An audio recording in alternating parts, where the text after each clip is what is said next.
We have people that are driven to build and fly and operate space equipment, and that's what we're here for. It's who we are. Falcon 9, carrying IM-2's lunar lander Athena, has successfully lifted off at pad 39A. We're heading to the moon.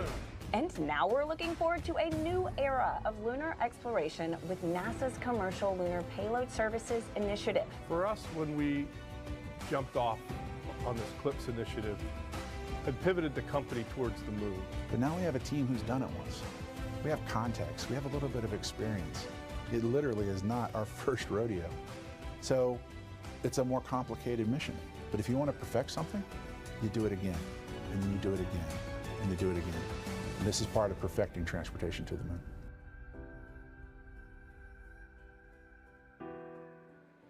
You're taking a live look into Intuitive Machines' Nova Control in Houston, Texas, where flight controllers are preparing for the tense moments of the IM-2 landing sequence. Good afternoon and welcome to our coverage of the descent and landing of the IM-2 mission.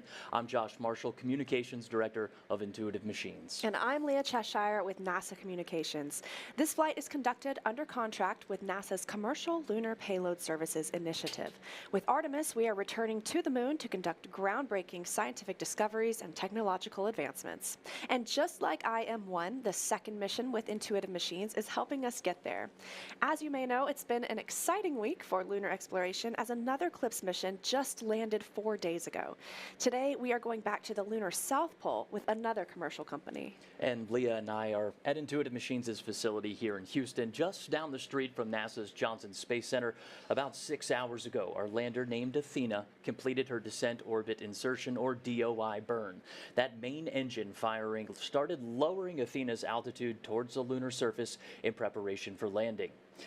Their entire team, their families, friends, and stakeholders are all watching about 10 minutes down the road from Mission Control at the Lone Star Flight Museum, waiting for Athena's final engine burn to the surface. Now that DOI, or descent orbit insertion, is complete, Athena is operating autonomously, but flight controllers still have the option to make some adjustments.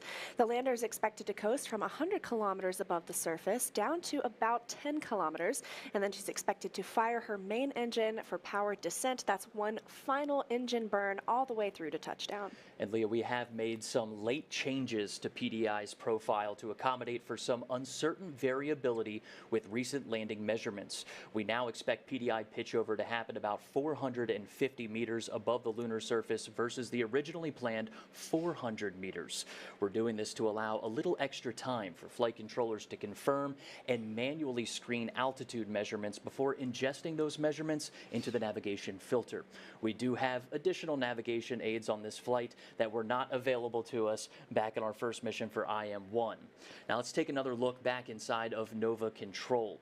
Our mission and activity directors are sitting at the top left of your screen, and they're supported by about a dozen additional flight controllers surrounding them in this circular Mission Control Operations Center. It will take the entire team, including a dozen backroom support staff, to land Athena today, Leah. If we receive confirmation that Athena has touched down, the lander will go through several measures to make sure its liquid methane and liquid oxygen engine is safe. And then flight controllers will prioritize vehicle health data before sending images, approximately 2 hours after landing. And right now, flight controllers are monitoring Athena's health and trajectory ahead of her autonomous landing sequence. That begins with powered descent initiation at approximately 11:16 a.m. Central Time for a landing at approximately 11:30 a.m. Central. From this angle, you can see a large monitor on the wall inside of Mission Control. What they're looking at is up on your screen right now. It's the room's situational awareness tool called the Viz, directly in front of the mission and activity directors. The Viz is an animation representing real-time telemetry data feeding into Nova Control. Nova Control receives the data and runs it through a video game software, then generates a visualization of that data. It's a useful tool for keeping track of what Athena is doing in space. The white line you see right now is pointing to the moon. There are also some other color lines you might see pop up, like a blue line, that's the past and intended trajectory. The yellow and the green lines are pointing toward the sun and the earth, respectively. And at different points during landing, you might see some different color cones appear. Those are antenna arrays used for line-of-sight communication back to Earth. We're going to show the viz periodically throughout this show to check in on Athena, and we intend to leave the viz up during landing to give you the most accurate information possible. And Leah, let's go ahead and use that tool now. We have a screen off to the side here, and it looks like Athena is about 72 kilometers above the lunar surface, continuing to decrease her altitude over the next hour until firing her engine one more time for landing.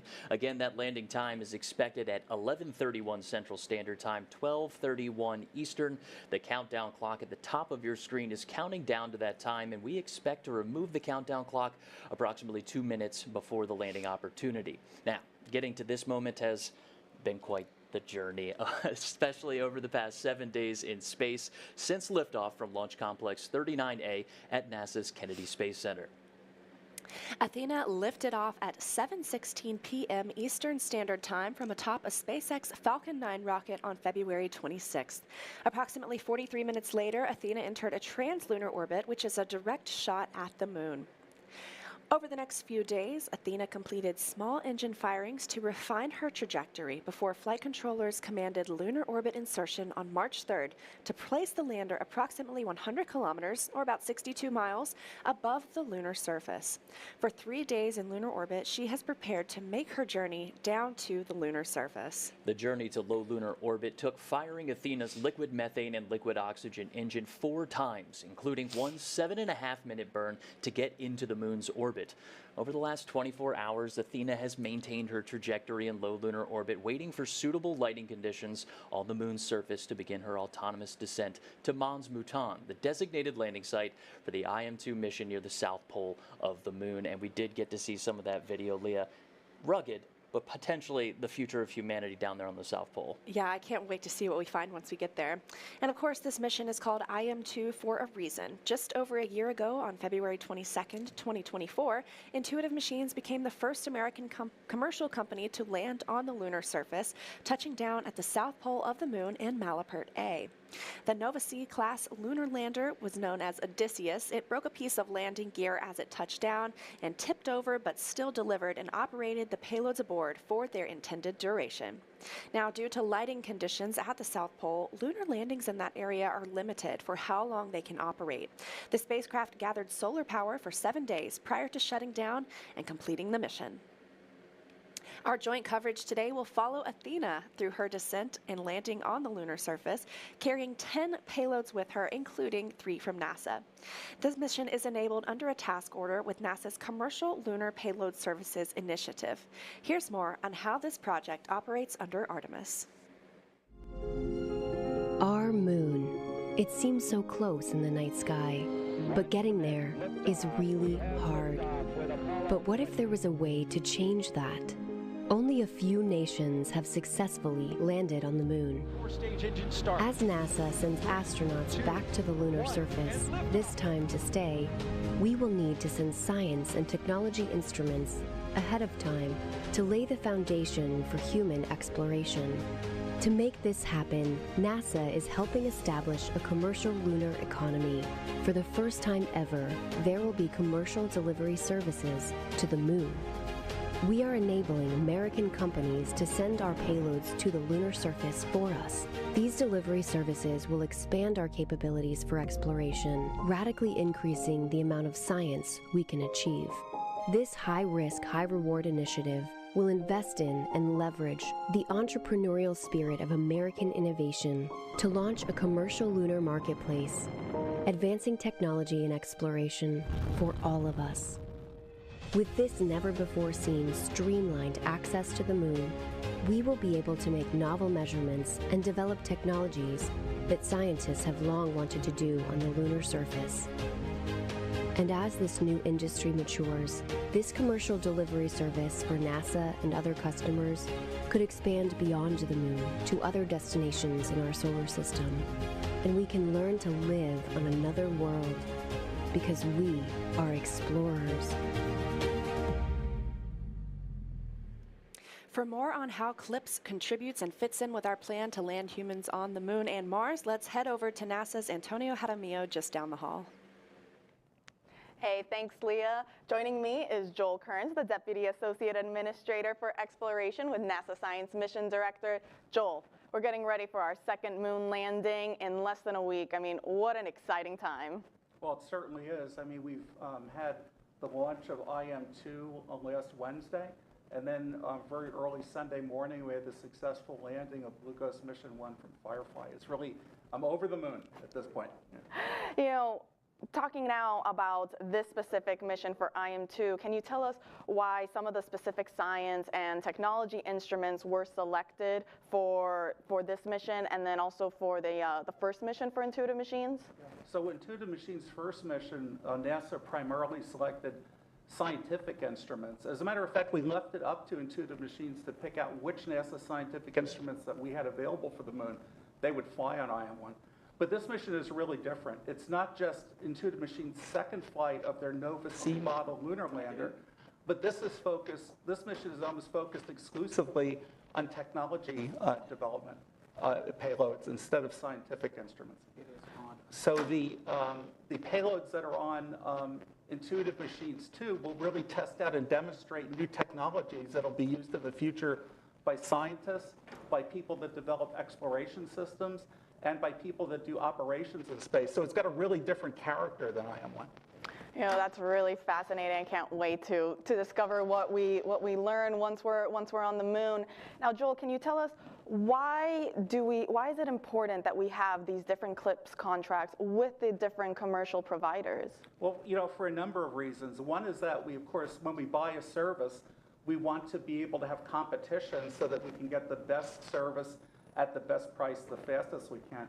But even more than that, by having a number of different companies develop these CLIPS service landers, we're able to see the different strengths and the different entrepreneurial ways that they develop new techniques just for their lander, and it gives overall a much better suite of products for the United States to have. Also, one of our goals on CLIPS, in addition to carrying science and technology on the moon, is to generate a group of companies in the U.S. that are very good at landing things on the moon, so the U.S. government can buy that service, or other foreign companies or governments could also buy that service from the U.S. You know, Joel, thank you so much for joining us here today. Now we'll send it back to our hostess, to Leah and Josh. Thanks, Antonia. We're following along with Athena's descent toward the lunar surface. I'll glance over at the viz, and it looks like she's continuing to decrease her altitude until powered descent initiation. She's right about 58 kilometers, but we expect PDI in approximately 36 minutes. That's powered descent initiation. That is a main engine firing that takes about 12 minutes. It's designed to slow Athena's speed in preparation for final descent moments before touchdown. The time of ignition for PDI is 11:15 a.m. Central Time, and that's 12:15 a.m. p.m. Eastern. The entire landing sequence is autonomous, meaning the lander is in control of every milestone required for a lunar landing opportunity, although flight controllers do have the ability to intervene minutes before touchdown. And completing a soft touchdown on the lunar surface comes with unique challenges because there is no atmosphere. That's right. It's not quite Mars just yet, Leah. For now, it's an entirely different playbook. Let's take a look at the IM-2 mission's complete trajectory approach and what Athena is expected to do on the surface. Athena's mission may provide the wisdom required to define how will humanity live and work on the moon. These kind of questions, where we go from being observers of the moon to builders on the moon, this is the first step to begin to answer those kinds of questions. Her route to unlocking the moon's secrets follows the same path as an old friend. Odysseus lunar lander separation confirmed. Small engine firings refine Athena's trajectory before approaching lunar orbit. We have to do what's called a lunar orbit insertion. It's about a 900 meter per second maneuver. It's a big burn. In orbit, Athena checks on her payloads, including Lone Star's data center, and manages extreme heat in the light and frigid cold in darkness. We're just going in orbit, doing the things you do with satellites. This will be very similar to what we do with our orbit and comm relay satellites, starting with IM-3. A short engine firing sends Athena into a lower orbit to prepare for one final 600-second burn maneuver to the surface. And it's a nice ride. The engine provides a steady level of thrust that does pick up a little bit as we deplete fuel, but we control it. Finally, Athena's true mission, delivering technologies, science, and services that may enable humanity to live, work, and explore deeper into the solar system. It's definitely a great feat. But once you're there, you want to expand from that landing spot and go and look at different things. For approximately 10 days, Athena is designed to support NASA's Prime 1 drill suite, deploy a rover, send a rocket-fueled drone into a crater, and connect those spacecraft using Nokia's 4G LTE lunar surface communications system. We have people that are driven to build and fly and operate space equipment, and that's what we're here for. It's who we are.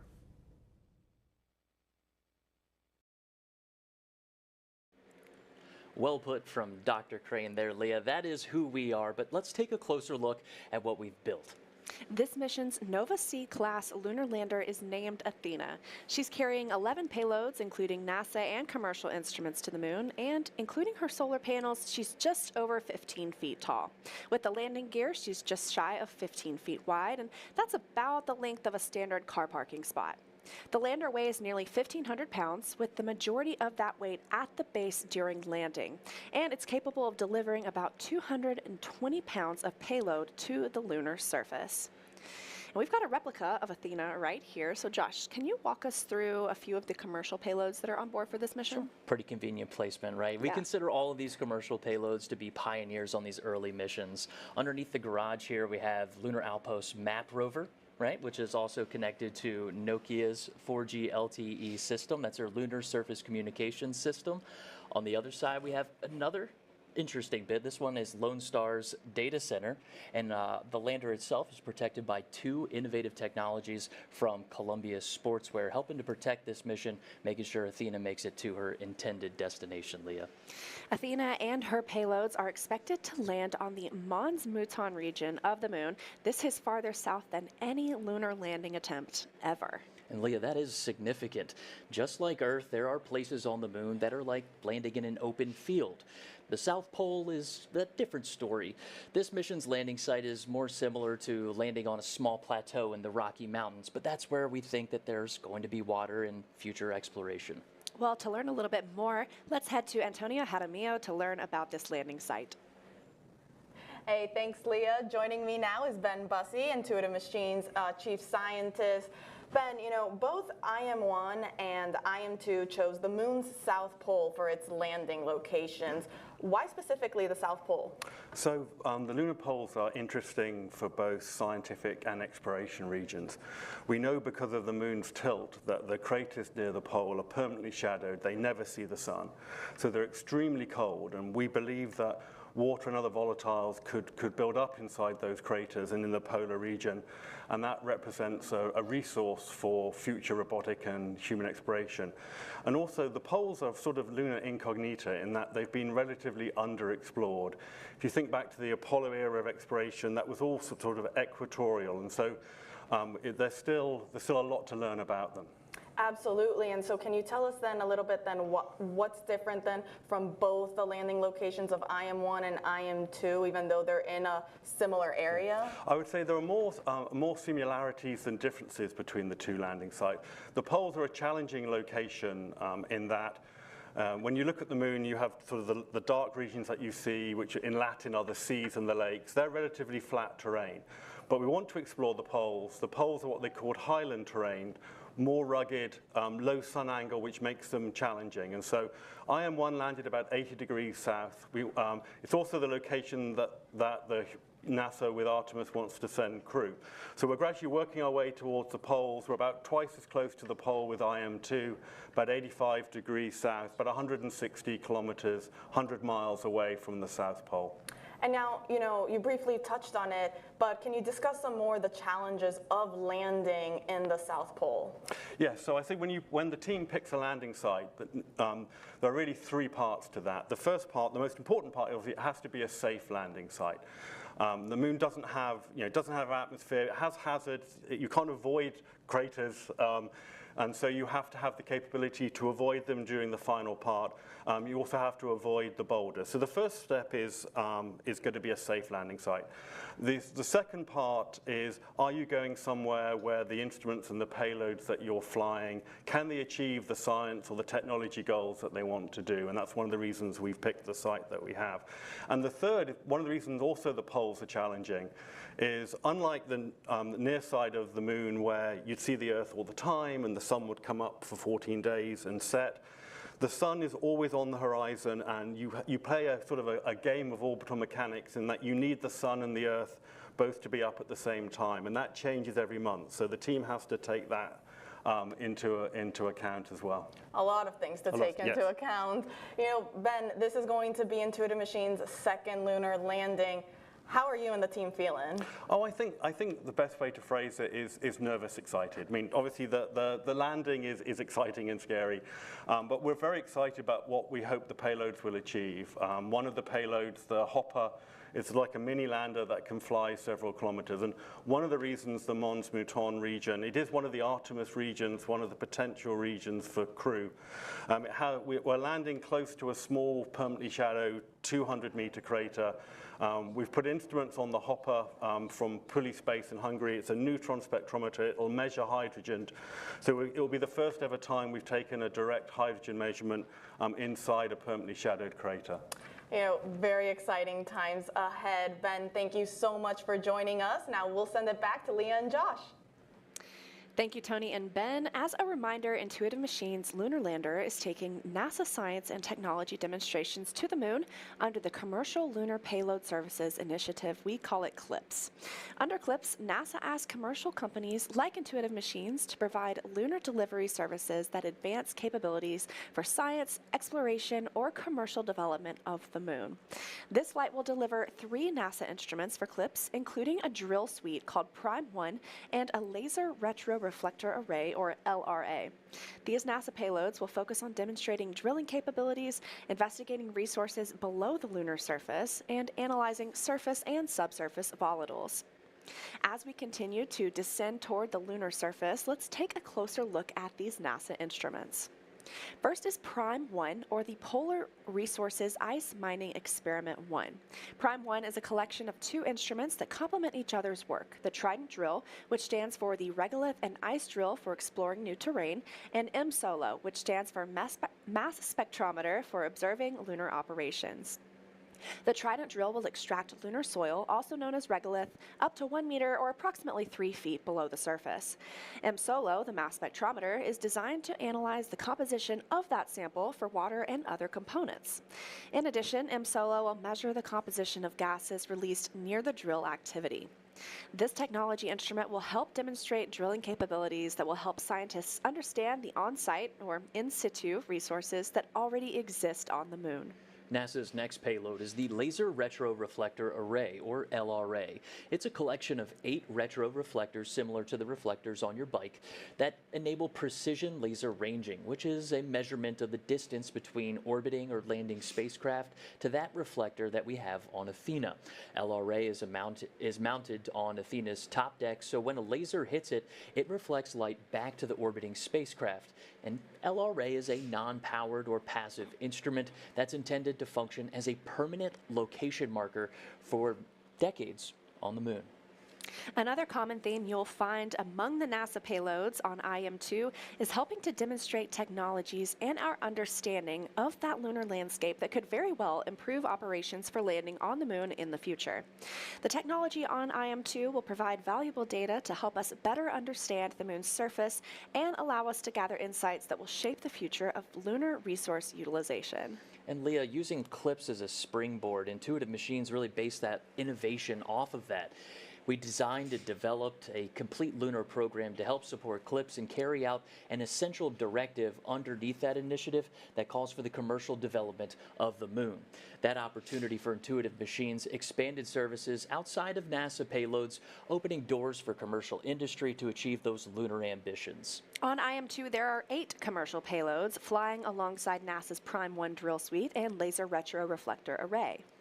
That That includes commercial payloads from around the world, like Lone Star's data center, a rover from a company based in Japan called Diamond, Columbia Sportsmare, and a couple more we'll touch on here just in a second. Absolutely. Some additional payloads on board Athena are largely driven by NASA's Space Technology Mission Directorate. These are NASA-sponsored experiments, but developed by private companies. These are also called tipping point awards. These tipping point initiatives are valuable to the lunar economy as we move toward returning to the moon.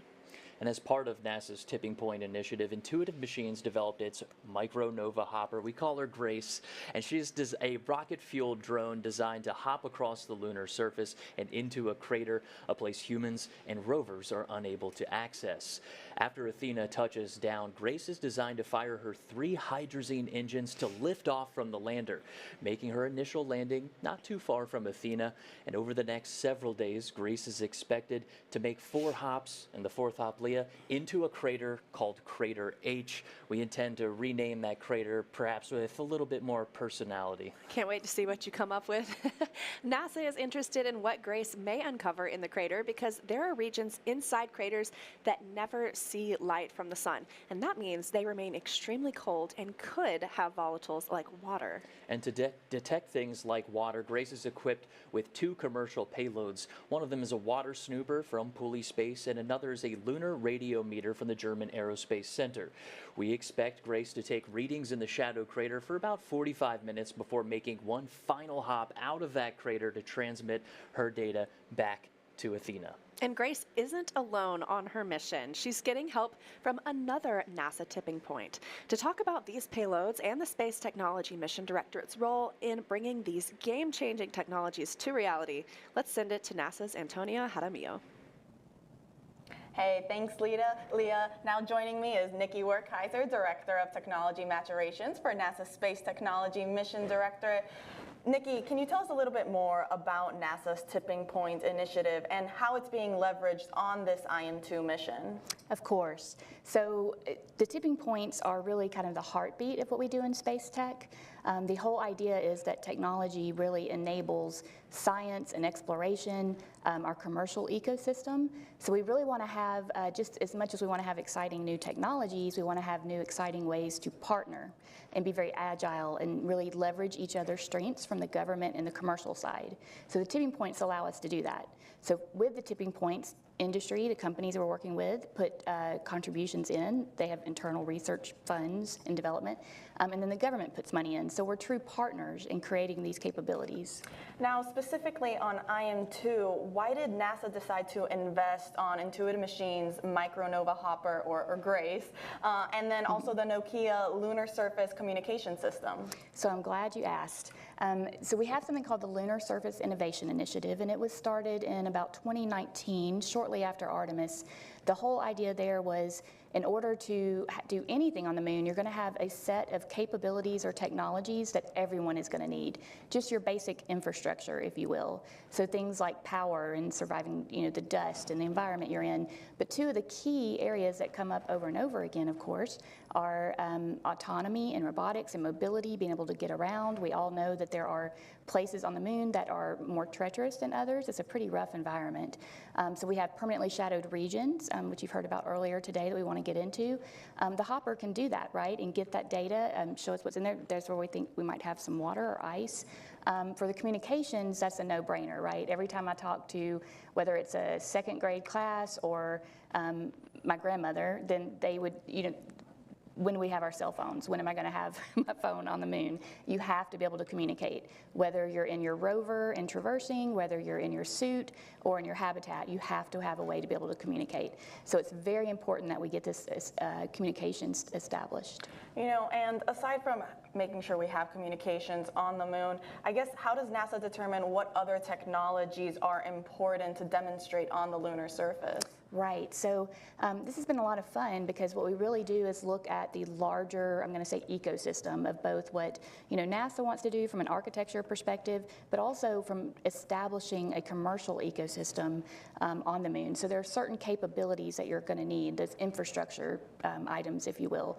So when you think about living and working somewhere like the moon. I don't know about y'all, but if I go to Walmart, if I go to Florida, I'll have to stop at Walmart and buy my flip-flops, right? You have to prepare for a lot of different things that could happen. So you need that basic infrastructure so you can be more independent from Earth and live and work. So things like power. I mentioned the dust. We learned in Apollo that the dust is very abrasive and very hard on your systems. So we have active, passive, and operational ways to control that. You notice I say dust mitigation, not solutions, because you have to mitigate it.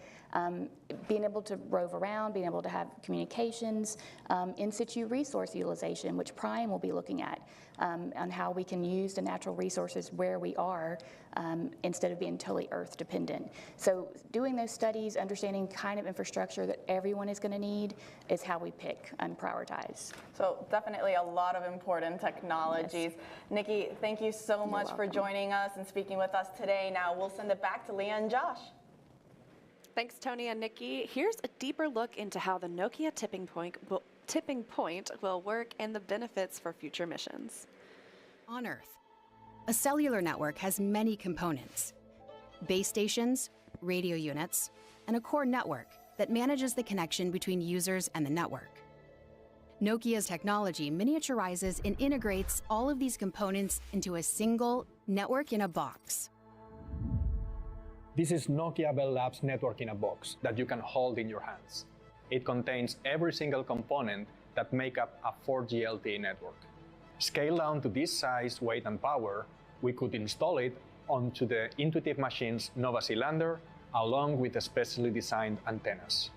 Every gram that we send to the moon matters. While compact, the system also has many redundancies and fail-safes, allowing it to recover and heal itself. We also overhaul the system software to minimize the impact of ionizing radiation that would normally cause sensitive electronics to malfunction. The network links directly to devices in both the Lunar Outpost Map Rover and Intuitive Machines Micro Nova Hopper. For the mission to succeed, this network must be fully autonomous. It must deploy and configure itself once on the lunar surface.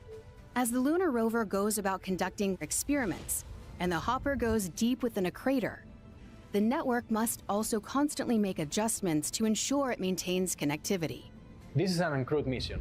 There will be no human technician to tweak or repair the network if something goes wrong.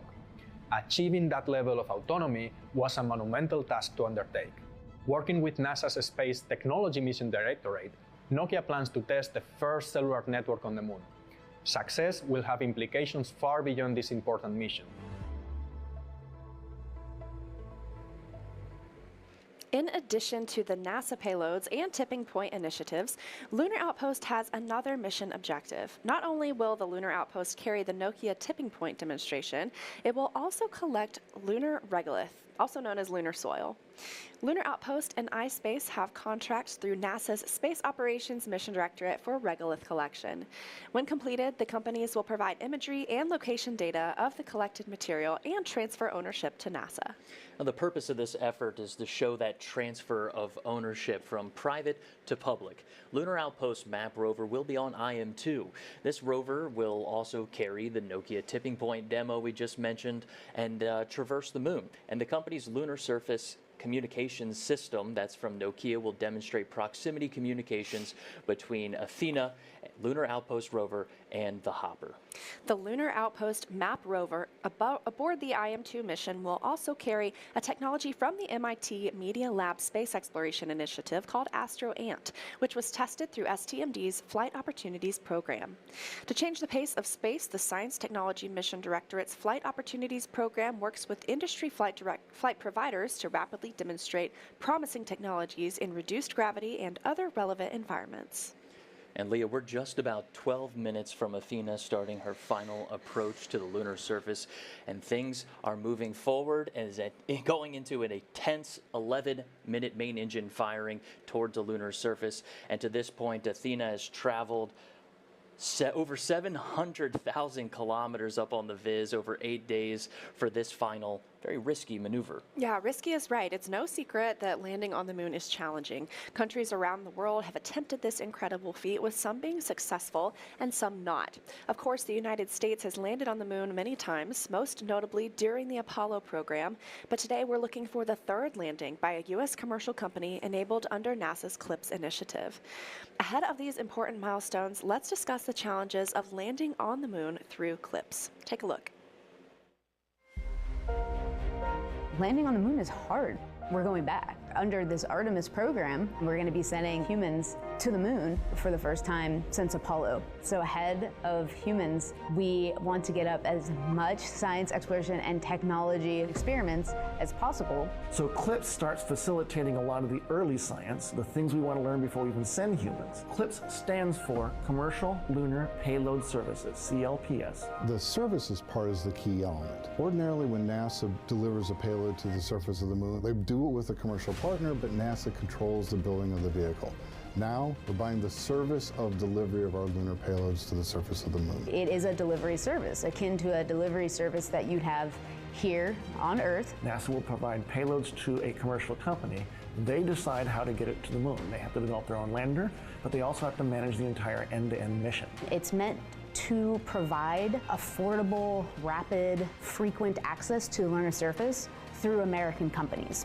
We're funding different companies. We have commercial companies that are competing to win task orders to deliver our payloads to the surface of the moon. One of the goals when we started CLPS was to help establish a lunar economy. Somebody has to do it first, and then it becomes commercially available. Then they're able to crank them up. Then they're able to make it more affordable.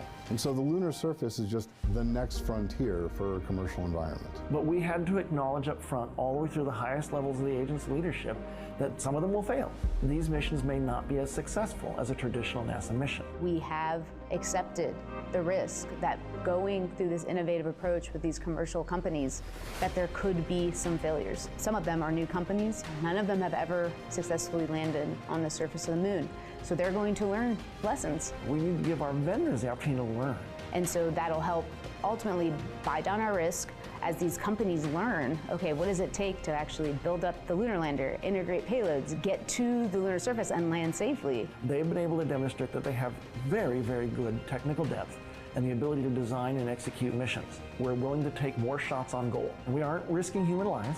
And in the big picture, if we're flying missions at 1/10 of the cost of a NASA mission and we fail 2 of them, we still get 8 missions for that same price. Even with 1 or 2 or 3 failures, this is still a very economical proposition. It's a risk posture which is more risk tolerant than NASA is accustomed to. There's not a single one of these companies that's willing to bet their mission on a coin toss. Every one of them is doing what they can in order to have the most successful mission possible. But the important thing to realize is that risk tolerant does not mean risky. And the rewards are a long-term ability to get payloads to the moon inexpensively, frequently, and rapidly. We want science, so we can then put more of our resources on even more science, exploration, and technology payloads and get more of a return on investment when we get to the moon. CLPS provides tremendous benefit across the scientific and economic communities. So there's a lot we'd like to learn about the moon to help human habitation and prepare us for missions to Mars and beyond. So the moon is the first step. We are coming up on just about 22 minutes from Athena's planned lunar landing attempt. Let's take a live look into Nova Control. Josh, can you tell us what's going on right now inside your Mission Control Center? Well, flight controllers are all monitoring Athena's flight data in near real time. That means Athena is sending data from nearly 250,000 miles away to ground stations contracted by Intuitive Machines across the globe and into Nova Control. The mission director and landing system experts are looking at a screen called the Deorbit Descent and Landing, or DDL screen. It's used primarily while Athena orbits the moon through to landing. That same data flow is being interpreted through a video game engine to create what we call the viz that you see on your screen right now. Well, we have made some improvements to increase the fidelity and reliability of the viz. We expect to keep it up for you during the landing, although the last few seconds may be an estimation of what's happening, as Athena may lose communications contact, particularly when she pitches over right before vertical descent. Right now, looking at the viz, it shows Athena approximately 15 kilometers above the lunar surface, so we're getting close. Now, when the lander makes it down to about 10 kilometers, we expect Athena Athena to continuously fire her main engine, throttling down until softly landing on the lunar surface. And Leah, that final burn is called Powered Descent Initiation, or PDI. Athena must slow down by about 1,800 meters per second, which doesn't mean too much until we typed it into Google. That's about 4,000 miles per hour. That's because she's approaching her landing site coming down from orbit, so she has a lot of lateral speed. You can think of PDI like hitting the brakes on your car in order to make a safe turn. But in Athena's case, that turn is moving into a vertical upright position to start descending down to the lunar surface. PDI should be starting here just in about 6 minutes, I believe. Leah? The teams here in Nova Control have been working diligently over the past 7-8 days to take us this far. Now, again, only 15 kilometers above the lunar surface. We're following the countdown to Athena's landing attempt, but for now, we're heading back over to Tony Hadamia, who is standing by with NASA's acting administrator, Janet Petro. Tony? Thanks, Leah. It's always an honor to be joined by NASA leadership, and joining us now is Acting Administrator Janet Petro. Janet, we're getting, 20 minutes until landing. How are you feeling? I'm feeling super excited. I got a little nervous, fingers crossed, toes crossed, but looking forward to it. Absolutely. I have everything crossed too. Can you tell us a little bit more about the challenges of landing on the moon, especially for these uncrewed robotic spacecraft? Yeah, so even, you mentioned these are uncrewed, but even back in the Apollo days, the 7 times we landed on the moon, it was very, very challenging, required a whole bunch of simulations and demonstrations to get that right. And so for the uncrewed, so each lander is unique, so each is developed differently, and the harshness of the environment with no atmosphere, the dust that's going to spring up when it lands, all these conditions make it really, really hard to do it right and get it right. And so one thing I found from the Firefly from last week, all these companies know how hard it is. Their own technology, they've got to have precise propulsion and navigation systems to get them right down on the surface, and it's all automated. We're 238,000 miles away from Earth, so there's no real-time control, so that the systems have got to work perfectly together.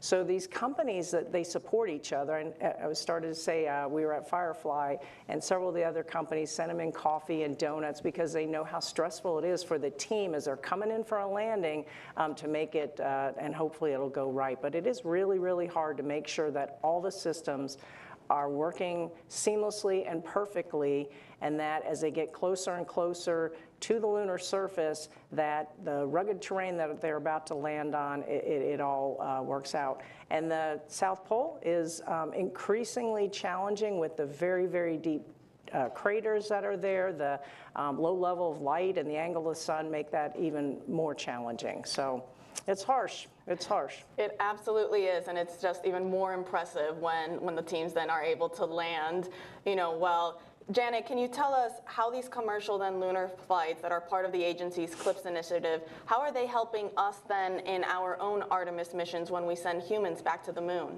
Yeah, so I consider them part of the way bigger Artemis missions as we're going back to the moon and then on to Mars, that we talk about all the time. And so CLIPS, the Commercial Lunar Payload Services, I just think it's a brilliant partnership between NASA and innovative companies to come up with their own concepts and ideas and help put forth science and instruments earlier than we're going to be able to get humans on the moon. And we'll be able to learn a lot from these instruments and payloads that we're deploying. Things like, the water ice. Maybe we can find some water ice. Different roving mobility techniques. Of course, looking at all the lunar resources and the drilling, drill baby drill that we're going to do on this mission. So all of that we're going to be able to apply to Artemis when we get humans back on the surface of the moon, and then as we go out to Mars. And again, I think CLIPS is a brilliant partnership. And I mentioned, you know, I believe this administration talks about America first, and I think the way we can do it is by bringing along industry and really dominating the space, whether it's low Earth orbit, whether it's cislunar, or whether it's on the surface of the moon. I think we will continue to push boundaries and make sure that we are first and retain leadership in space. You know, a lot of exciting science ahead. Janet, thank you so much for joining us today. Now we'll send it back to Leah and Josh. Thanks, Antonia. It's time to buckle up, space fans, or lean forward in your chair. We just heard the call out for 90 seconds for time of ignition for PDI. Let's go ahead and open up those operational channels so that folks at home can listen as we go in towards PDI, Leah. That's a braking burn coming out of orbit, trying to slow down about 4,000 miles per hour. Yeah, PDI stands for Powered Descent Initiation. So this is really that final commitment that we are coming in for landing. And everything is really going to happen in rapid succession after this 11-minute burn, now just 60 seconds away. The rest of the sequence is only about 2 minutes to touchdown. Can you break that down for us, Josh? That's right. It's going to be rather quick after we get through this PDI maneuver. You're going to hear things 45. Call out for 45 seconds. After PDI, we'll have pitch over, HDA, vertical descent, and then landing operations. We're just now inside about 30 seconds, standing by for that time of ignition for PDI. 30 seconds. And with 30 seconds, we are now 13 kilometers above the moon. Again, we're going to bring it back down to 10 and start that burn. We might be AFM is in exec mode. I was just about to say, we're listening for exec mode here. 15 seconds. RCS settling burn. Settling burn. That's our attitude control system. Ignition commanded.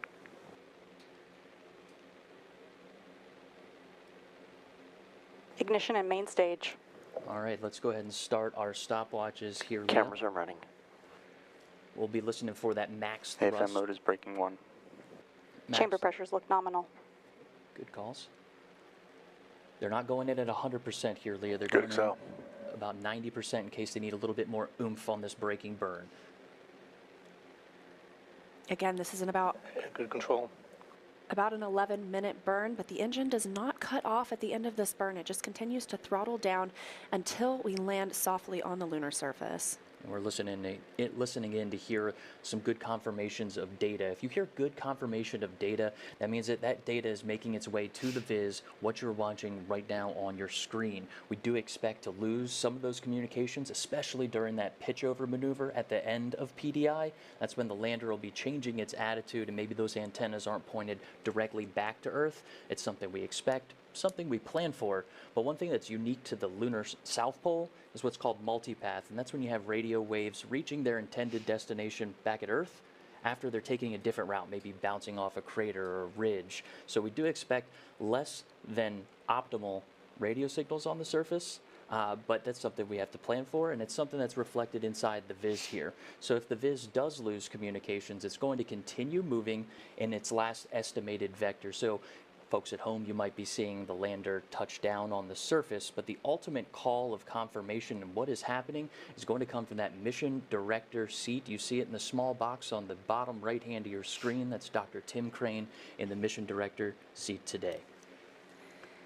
Coming up on 1 minute and 45 seconds since the start of the burn. Again, an 11-minute burn using the main engine aboard Athena. And if you're watching the viz and it looks like Athena is traveling parallel essentially to the lunar surface, that's because it is. This is a braking burn. Confirmation 2 minutes in, and a better picture on the viz that shows just chamber pressure still nominal.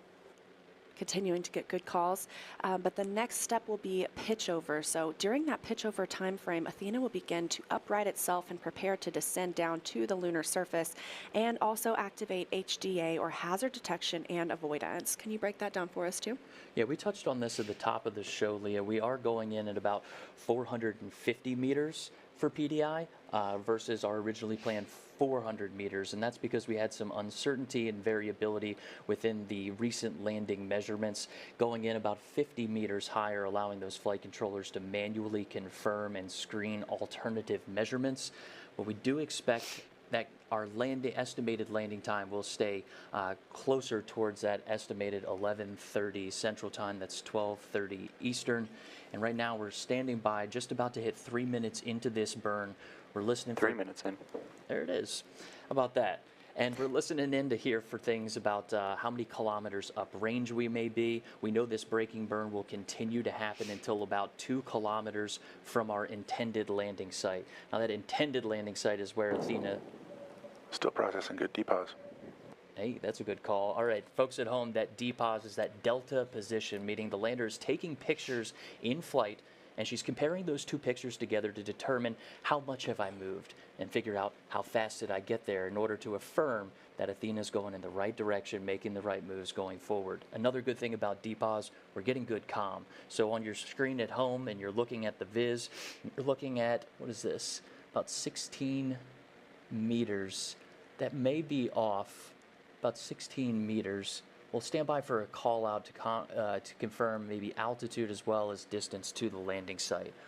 But if they're getting good depause, they have good comm. Again, we do expect, plan, and train for a loss of comm right around the pitch over time frame, and maybe also as well as we descend towards the lunar surface, making sure that our radios and antennas are in the right config. 490 seconds left in the burn. 490 seconds left in the burn. That's code for, we've been burning for about 4 minutes, Leah. We'll stand by to try to get some more data and call outs here, maybe some kilometers up range as well as the mixture ratio, trying to figure out the vehicle's performance, that mixture of liquid methane and liquid oxygen going into the engine. Let's take a second and listen in to flight controllers here. GNC 174 acknowledged. It's a different mode inside of the guidance, navigation, and control software called out from Michaela Landivar, if I'm not Chamber mistaken. pressures and temperatures still nominal. Nominal temperatures. This 450 seconds left in the braking. 450 seconds left in a braking. 5 minutes in. Code for 5 minutes in. Again, this is a braking burn, the powered descent initiation, really committing us to our final descent. Earlier this morning, we had the DOI, or the descent orbit insertion, which got us out of lunar orbit itself. And since then, Athena has been completely autonomous. So Josh, is there anything right now that flight controllers can still command on the spacecraft? That's a good point. I mean, there is an autonomous process that is bringing Athena from descent orbit insertion, triggering powered descent initiation, and then through to the lunar surface. Flight controllers do have a few options to manually intervene. We talked about allowing a little bit of extra time with that additional 50 meters for 400 PDI. seconds left in braking. 400 seconds left in braking. We're almost up on 6 minutes inside of this burn. But that extra 50 meters is allowing flight controllers to manually confirm and screen alternative measurements, as we did have a little bit of uncertainty and variability with recent landing measurements. By my count, we're just crossing about 6 minutes, Leah. That means we're GNC 175 acknowledged. Another guidance, navigation, and control mode call out there. We are over halfway into this 11-minute burn using the main engine on Athena. AFM is in braking 2. Braking 2, progressing through that PDI count, Leah. 350 seconds left in braking. 350 seconds left in braking, just crossing over the 6.5-minute mark since PDI, powered descent initiation. This is one continuous burn from PDI all the way down to the surface. VFM mode is depause only. All right, we're still processing delta position. Those are camera measurements the lander is looking at and making decisions. One of those decisions will be using hazard detection to fly to an intended landing region and then autonomously make those decisions of a safe site, whether that's safe from boulders or steep slopes. We'll hear those call outs after we pitch over. You'll hear HDA, and that's what we're listening for to figure out where those hazards are and choose a new landing site. Now over 7 minutes into the burn, this braking burn, 300 seconds left in braking. specifically 300 seconds left, this braking burn. Engine is still healthy.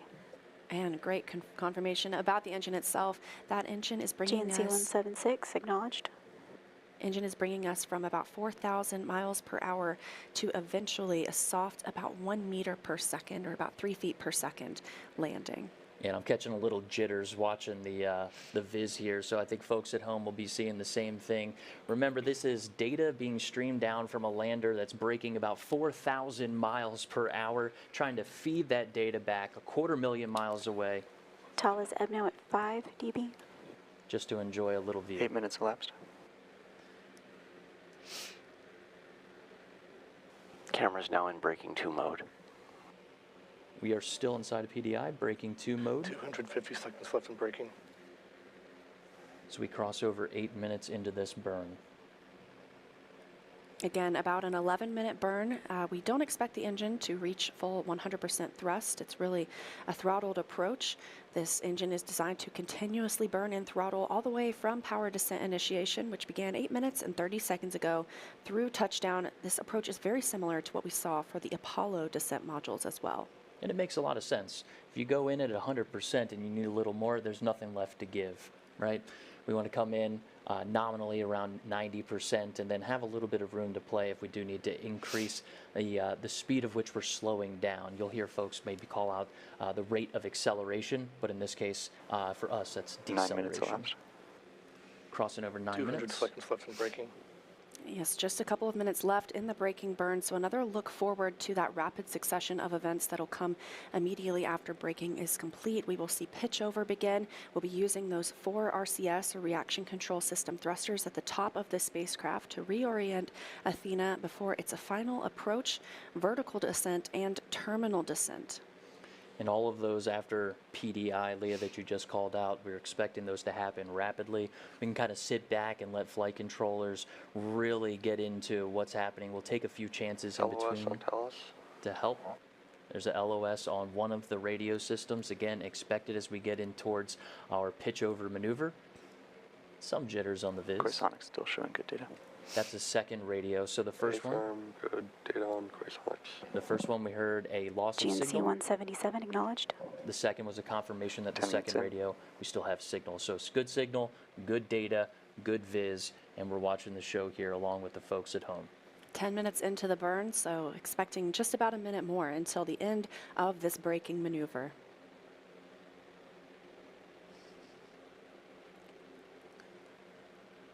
We expect and plan for pitch over just about 2 kilometers away from the intended landing site.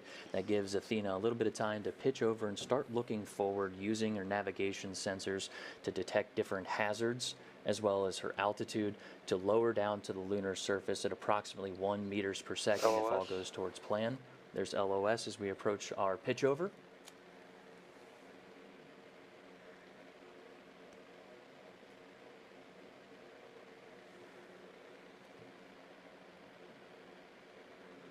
All right, we're approaching 11 minutes into the burn.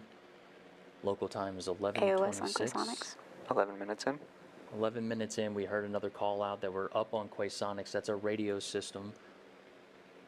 It's 11:26 local. I'm looking at a pitch over time at 11:27 in about 52 seconds. So we are coming up over to the pitch over, where we expect to have some loss of comms. Earlier we talked about multipath. That is very unique to the lunar South Pole, where our radio signals are using multiple ways to get to the same destination, whether that's from bouncing off the harsh terrain or some different polarity issues down there on the South Pole. We expect to have a weaker than normal signal, but we still want to make sure we get that confirmation, Leah. As part of that confirmation, we're going to safe the vehicle, figure out the status there, and then start working on pictures after everything's safe. Maybe around 2 hours after landing, we can cherish that photo. LOS on Quasonics. There's that loss of signal on one of the radio systems as we approach 12 minutes into PDI. Again, the engine will continue to fire, albeit it will continue throttling down as we approach the lunar surface. And a reminder, the VIS is a simulation based on flight data, but if we do lose contact with the lander, which can be expected based on the conditions at the lunar South Pole, we will continue to see projected data on this visualization. And we're approaching G, as in ground, to 2 minutes. We expect to drop this clock here in 2 minutes and take all of our commands from inside of Nova Control. The bottom right hand of your screen, that's Dr. Tim Crane, our co-founder and Chief Growth Officer, also sitting in as Mission Director for landing this IM-2 mission. Standing by for the latest information. Let's wait one.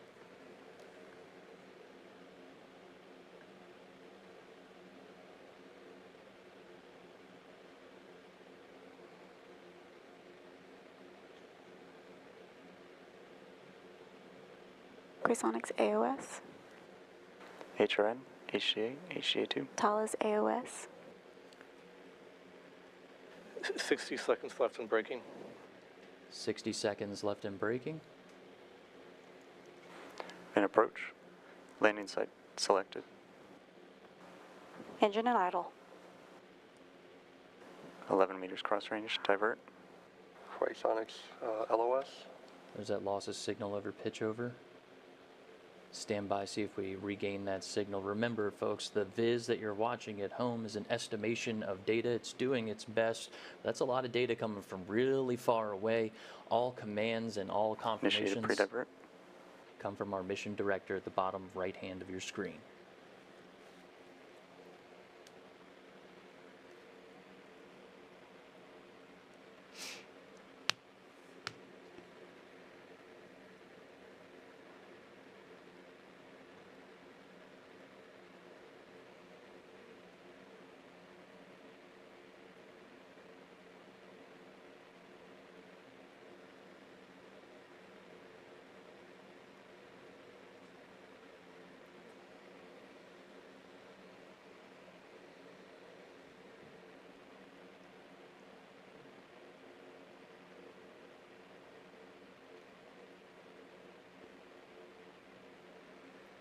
Again, we are standing by, monitoring the viz just as you are at home, along with Nova Control.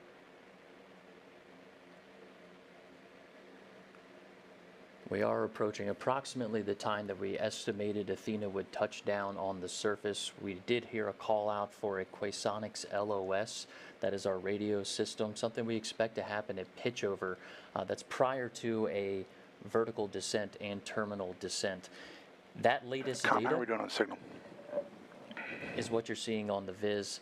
Why don't we We currently are getting our uplink through Hemi-2, and we have a healthy AGC value, so our uplink is coming in strong for Thales. And then for our downlink, we have a strong EBNO at 17 on Green Hilly, and we are currently not seeing our Quasonics. So we are in Quasonics LOS. All right, that's a See our Quasonics. signal strong on the spectrum for Thales. I'm not seeing our Quasonics on our spectrum as of yet. FM, what mode are we in? We approach 17 is the last we've seen. All right, so that's up on one radio, and they do have a loss of signal in the second. Fido, I'm looking at the Sense Excel. Do you see the Sense Excel reading? Let me look. That's the mission director detecting, see if I the am lander... seeing he sensed Excel 1G. So that was the mission director, Tim Crane, trying to figure out what is the vehicle sensing. It has two inertial measurement units on board. You can think of those as your inner ear. So when he's asking what is the sensed acceleration, that's what he's asking for, is what is that inertial measurement unit, that inner ear, detecting as far as acceleration.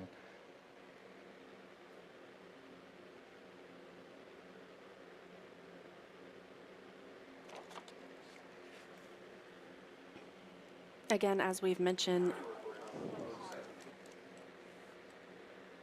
the viz here is just an interpretation of landing. Yeah, let's go ahead and stay on Nova Control. Looks like the viz is hovering. We can't... Prop, what are you seeing on the engine? The engine is still in idle at min thrust. We are still seeing chamber pressure. So we're getting good data. We heard that we have one radio up, one radio loss of signal. We just heard that we have... I'm seeing guidance to solution for time to go as increasing, just indicating to me that it is the onboard nav state is not decreasing in altitude.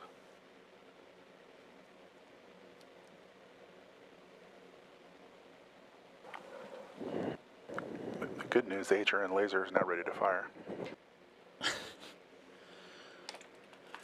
So we heard that we have one good radio sending down data, one that has losses signal. We have prop... Standing by with a manual command for landed ops. Yep. No recommendation at this time. Yep, we have prop telling us that we have good data. That was someone just commanding. We heard exec mode to go into this firing mode and someone standing by to get into our landed ops mode. I'll wait for Dr. Crane to confirm here. But if we're pulling down data, we'll see how this goes. Looks like Tim's about ready to jump on the loop and sort out what we saw on the Viz versus what the folks inside of Mission Control are seeing on their monitors. It's a good reminder, too, this public channel that we're listening to here in the studio, Leah, and what people are listening to at home, at the landing party at Lone Star Flight Museum. All right, folks. I'm showing that we are sensing lunar acceleration. So we're on the surface. Let's evaluate. All right, let's continue to evaluate. I hear we do have a picture from a portion of the descent. Is that right over there? All right, so that's a picture during braking, about 10 kilometers up from the lunar surface that we do have while we wait for a little more information. We can confirm the engine is still running and therefore needs to be upright. If we were in a different configuration, the engine would have snuffed. Okay, so we have confirmation. I believe that was from Con that says the engine's still running. This picture you're looking at,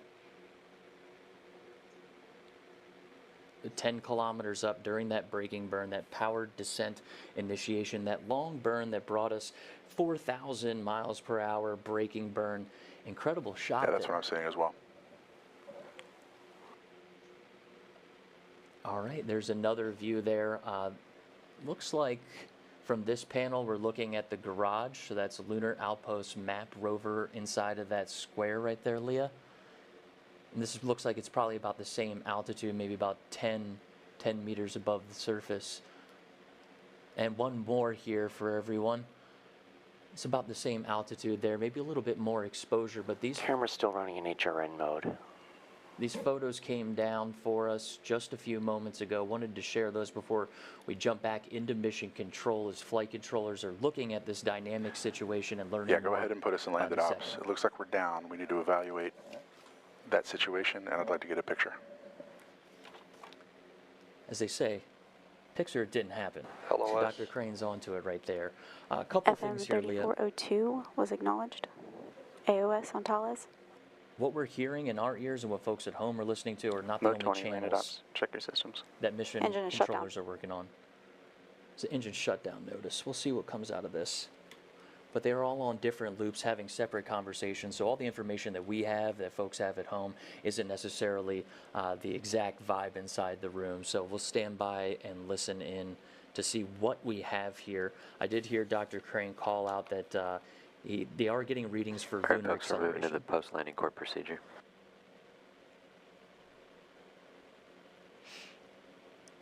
All right, Spark, I'm going to start shutting some stuff off as soon as we can. Copy. Can you meet me on my loop, please? Feed lines are inerting. All right, so if we have enough data to be inerting feed lines, that means the engine's no longer running, and it's a state to bleed off that extra pressure. This is part of that safing bit that we talked about earlier, Leah. Looks like our CEO, Steve Altimus, just stepped into the room. That's in the bottom right hand of the box here, talking to the mission director, Dr. Tim Crane. He just called out telling Spark to turn some things off. That's because we need to remain in a power positive state, Leah, getting that top deck solar array into a spot where we are able to charge, but sometimes you have to turn a few things off to make sure that you're charging and not just burning through that power.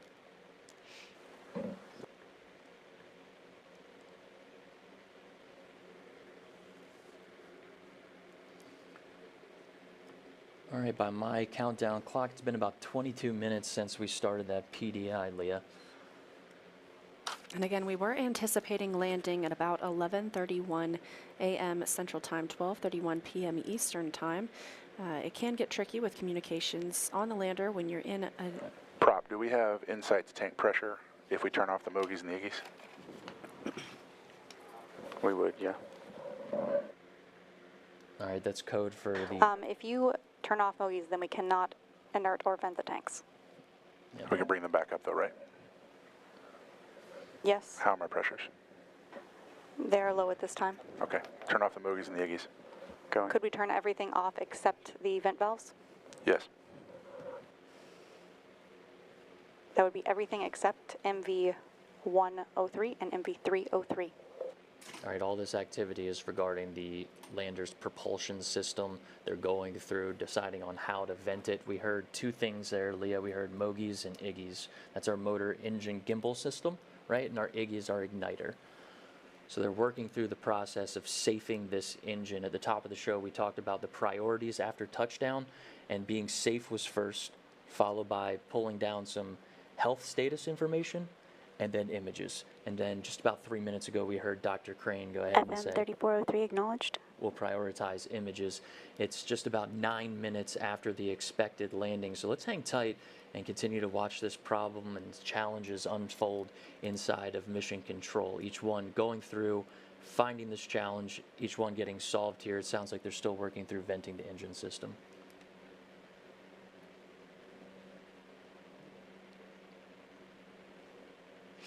Let's power off the Quasonics until we get a handle on what antenna we're going to pipe it through. Copy. Quasonics is currently in idle mode.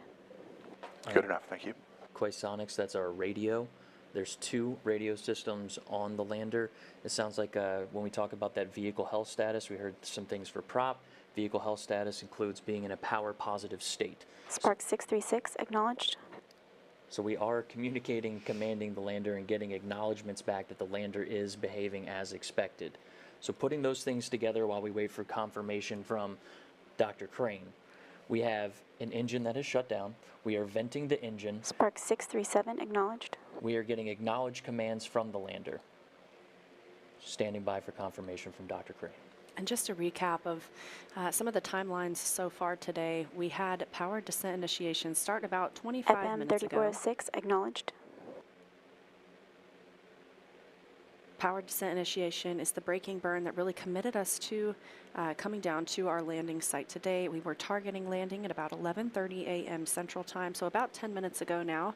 Again, still just standing by for some confirmation from the teams in Nova Control, and hopefully a picture that shows the status of Athena on the lunar surface. Landing site today is Mons Mouton. It is the furthest south target for any landing up into this point. And pretty credible images we just went through. You know, for those to come down during Spark 638 acknowledged. During that landing sequence, showing during that deceleration burn, just about 10 meters, I believe that was, over the surface for those images. See who we have in there. Yep, down towards the bottom right-hand side. Spark 639 acknowledged. Of your screen, we keep hearing those acknowledgments of the vehicle receiving our commands as we stand by for the real deciding factor here. Never a dull moment, Leah. We did hear that they were going into Spark 640 acknowledged. Commanded landed ops. So can you walk us through some of what that means? I know that includes safing the engine as well. Right, so there's different modes that we need to command, right? At the beginning of PDI, we hear the command for exec mode, all right? Spark 641 acknowledged. That's executing the burn maneuver, right? When we switch over into landed ops, it's a different setting on the lander in order for us to go through those steps, safing the vehicle first and foremost, that liquid methane, liquid oxygen engine. Yep, bring it down. Also, FM, I'd like a recommendation on whether or not we keep Talos 1 up or if we bring it down.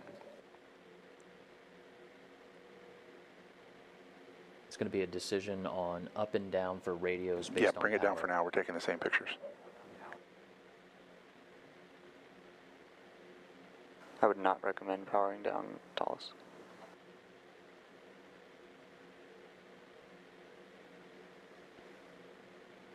He did say pictures. He did say pictures, yes. So hoping to see the status of Athena on the lunar surface soon. We were initially expecting pictures would take a couple of hours to come down as the flight teams prioritized downloading data and safing the vehicle, but this will help us better understand the configuration of the lander. Spark 642 acknowledged. Every time we hear Michaela come on the tunes Order, there, can you zoom in on this view?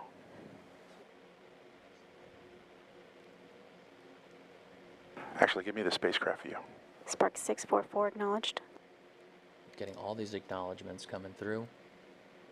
No, take task down. All right, we're going to see here. Looks like Tim's Star got a good tracker's spot. Keep powering down things that we're not using anymore. mission director looks like he's looking up at the screen. Maybe they're looking at a little bit of data that we do not have in front of us. Still standing by for confirmation. But we've heard a few steps go through the process, venting the lander system, hopefully pulling down data inside of mission control, confirming Athena's status on the surface. And then finally, it sounds like we've heard a couple mentions of pictures. We've shown a couple from that descent stage. And we're just going to keep standing by, looking into Nova Control here in Houston, Texas, just down the street from Johnson Space Center, to find out the situation inside of the IM-2 mission with Athena's touchdown. Again, that was about, nominally, the touchdown time is about 14 Spark and a half 645 minutes ago. acknowledged. We're still in contact with the vehicle right now. We know the vehicle has shut down. Its engines are powered down. We are getting acknowledgement transmissions to the vehicle. All right, team. Keep working the problem. We're shedding power as fast as we can to keep the vehicle in good health. We are generating power. We are communicating through our telemetry radio, and we are working to evaluate exactly what our orientation is on the surface. Spark 646 acknowledged. Spark 648 acknowledged.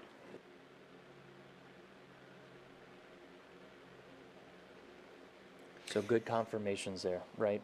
We know we're getting acknowledgement. We're sending things to the vehicle.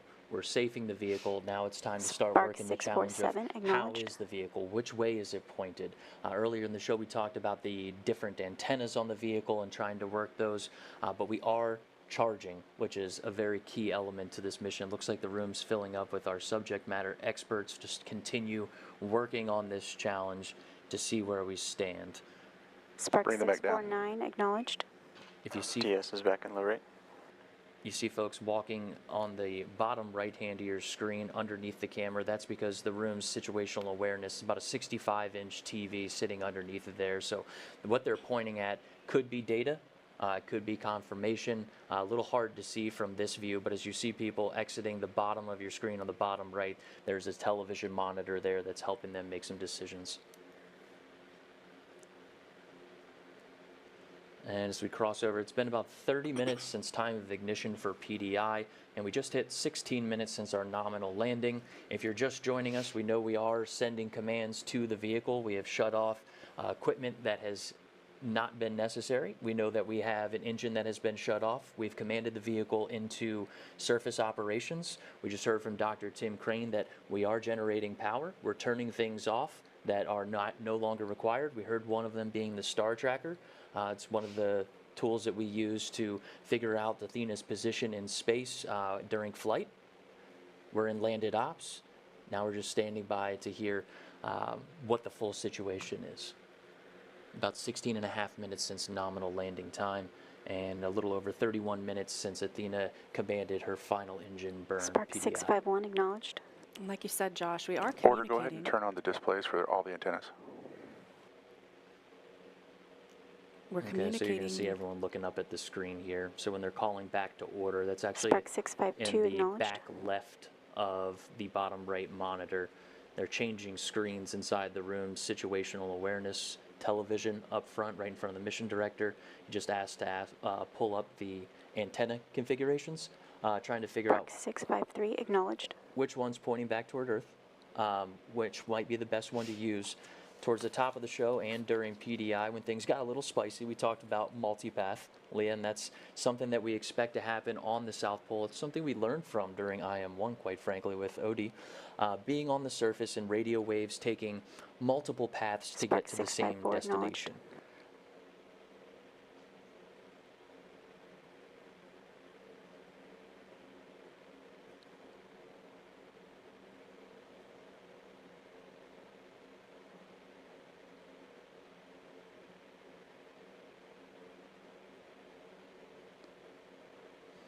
Multipath exists down on the lunar surface just because there are so many different ways. So during Spark IM-1, we were 655 sending out acknowledged. signals that were bouncing off the surface, bouncing off of craters, and making their way back to Earth. We took I think it was a Saturday and a Sunday to learn a little bit more about the multipath situation. You mentioned, Leah, Odysseus ended up breaking a leg and then laying down gently on the surface, but that communications does create a problem between multipath and learning about those things. Inside of Intuitive Machines' Lunar Data Network, It's comprised of ground stations all over the globe. The largest one of them good being work so far. What else we got? the largest ones down in Australia. That is the Parkes Observatory. They call her Miri Yang down there, but that really is what helped us pick up those weak radio signals for IM-1. That's not the dish we're on right now, but it seems like we do have a great connection from the vehicle. I believe that dish we're using right now is GHY6 in Goonhilly, but I don't have that confirmation right in front of me. AD, this is Prop. Can you confirm what is getting powered down? Everything we can right now, Prop. Copy. They're powering down these systems aboard the lander because it does take quite a bit of energy to land, but we did hear good confirmation that we are also generating power. Yeah, all these commands that are going to Spark. Spark is code for avionics, right? It's where our power is being allocated on the lander. And we've heard a lot of confirmations of things being turned off. We heard Dr. Crane say we are generating solar power. At last check, we heard mission director call out to look at the antenna configuration on the room's situational awareness model screen, and we're still standing by to see where this is going to go.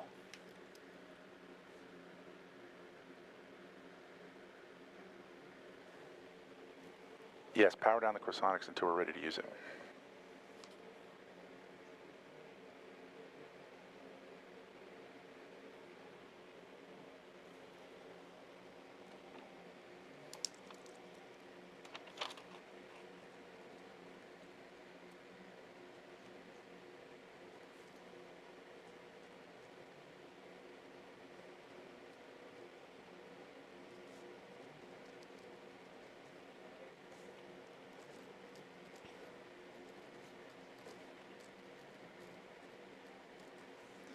It's about 20 minutes now since our intended landing time today. Again, we were expecting that around 11:30 a.m. Central.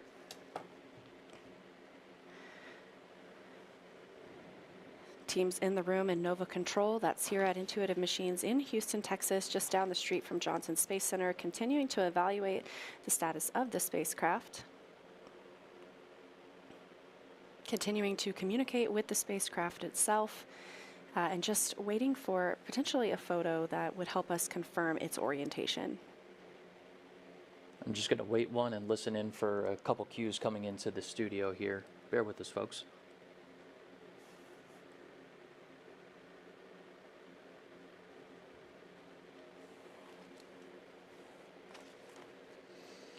Thanks again, folks, for joining us for the IM-2 missions landing coverage. I want to go over a few things we do have coming into the studio, into our ear, that we can confirm while the folks are working inside of Mission Control on their own challenges, but a couple things that we do have that we can confirm.